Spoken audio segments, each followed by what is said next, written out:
New covenant, come to terms with what we have to do with the community, but white America also has a job that they have to do, and they're very sound about it. That defense means, in some instances, allowing violence. Is that what the coalition is standing for, or what's the message?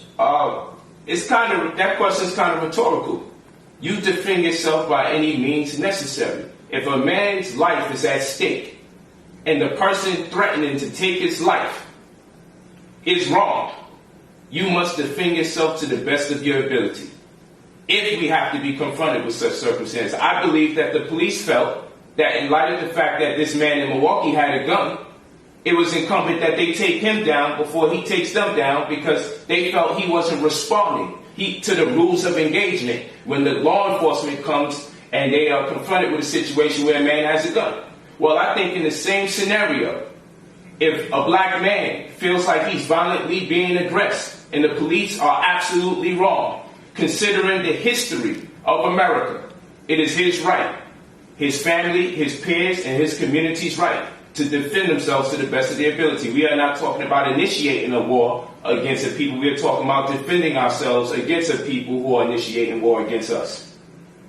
And a leading figure with the new Black Panther Party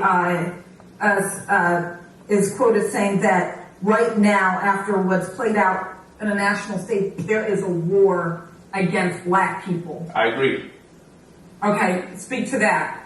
There's definitely a war against black people when we make up the bulk of the prison population, where 9 out of 10 of us say that we are guilty. I don't believe if you pick 9 out of 10 people walking randomly in the streets, and this is the Department of Commerce statistics, 9 out of 10 people walking in the streets going to say that they are guilty for a crime they are accused of. I doubt that. UCLA just did some research out of Milwaukee where they realized that black children in high schools are being suspended almost 2 times the national rate.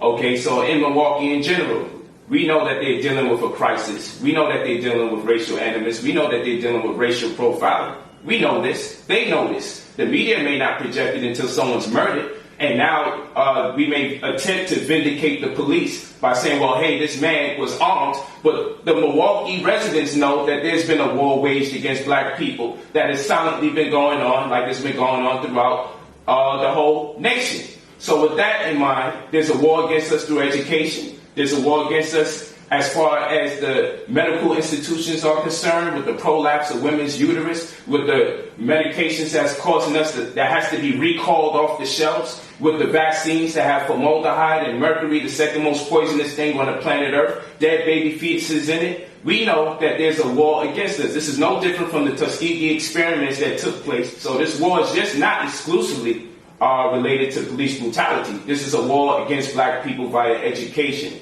and other social, educational, and political circumstances. And we have to respond. And this is an issue that Donald Trump may not be able to respond to, nor Hillary Clinton will be able to respond to. I support any effort that they try to put forth to remedy the problem, but this is an issue that the black community is going to have to respond to. And unfortunately, lives will be taken in the process, and that's the worst part of this whole situation.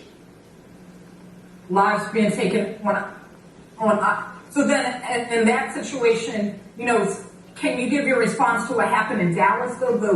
Those cops who were killed at a riot, was that, that's not necessary. Was that necessary? I don't believe I want to live in a world where people are getting murdered, especially the people that are not part of the inception of the whole war, the people who did not initiate it. So as a family man, as a man that's a father, as a man that's a husband, as a man that's a child of someone else's, I always am saddened and grief-stricken at the fact that lives are lost, no matter what race it is. But here we have to deal with reality. And I have a history of being a gang leader. So I understand when you gangbang and you kill somebody or you hurt somebody from the other side, that there are people avenging the death or avenging the beatdown of the other party from part of their gang. They are not looking for time to reveal who did it. When you gangbang, you're going to get whoever is affiliated with the gangbanging. So since the police department has projected themselves as gang members to black communities nationwide, I think it is not a matter of if it's right that policemen are being killed. I think it's a matter of it is inevitable that policemen will be killed. You can only kill a people so many times, and they recognize that they're being killed for all the wrong reasons before people start responding violently. So the question should not be if it's the right thing. The question should have been, when will the people start responding violently? So that's why we work very hard to organize, to do our best, so things don't escalate any further, because we cannot rely on the government. They're doing a horrible job of seeing to it doesn't escalate. In fact, I think that they're inflating the situations in more ways than less. It sounds like there's about to be a war being raised. It's already taking place. The war's on already. The war's already on. That's why we're organizing. Can we coexist peacefully? How does that happen? But is there any true restitution for years of murder? We're talking 400 plus years of slavery. We're talking seeing our highly revered leaders, advocates of peace and violence. We see them both go down the same road of assassination. We're talking about police brutality. In fact, we haven't had any time off since slavery. I don't believe black people have any time off. So I don't know if there's anything that you can give in the form of restitution for all the lives that have been lost. Separation may be key, but I'm not a fanatic. I won't romanticize and come up with something less than pragmatic as far as the races are concerned. We have to occupy the same space. We all live on the same planet. But we have never been yet to be left alone to our own vices. We look at Tulsa, Oklahoma. We look at Black Wall Street. We look at how they bombed the MOVE organization in Philadelphia. There's a lot of history about people being abused, even when we're left alone to our own vices. Every time we try to mind our business, someone pries into our system. So I would say the best thing that could ever take place, if we want integration, we need more white people to contribute to the revolution. We need more white people to be vocal. The ones who say they're not racist. The ones who say it's a tragedy that black men are being killed in front of their wives-to-be, in front of their children. We need more white people to get involved, because white people run the educational institutions. They run the major religious institutions. They run law enforcement. They run the court systems. You don't think of black people when you think of government, when you think of education, when you think of pharmaceutical companies. These are all white-owned institutions. So if they are the only ones that can solve the problem, because they're the ones in the position of power when it comes to all of our problems. That such is the case of white supremacy. So is that an invitation for whites to join the new Black Panther Party? I would doubt that. That's it. And I would. But you want their help. No. A part of your movement. It's not so much of us crying for their help. It's for them to cry to their own responses. They're the ones nervous about what's taking place in America, because now they're starting to be killed.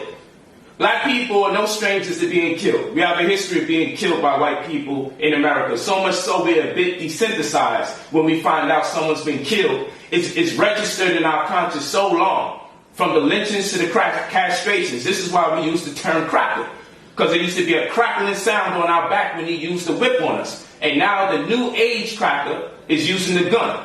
That is his new whip, the gun. He is killing us. He is oppressing us. He is castigating us before the media. He is castrating us by way of the gun. So this is not a call out for white people to join us. This is a call out for any white people that say they are in agreement with the fact that we are being oppressed and these things are wrong.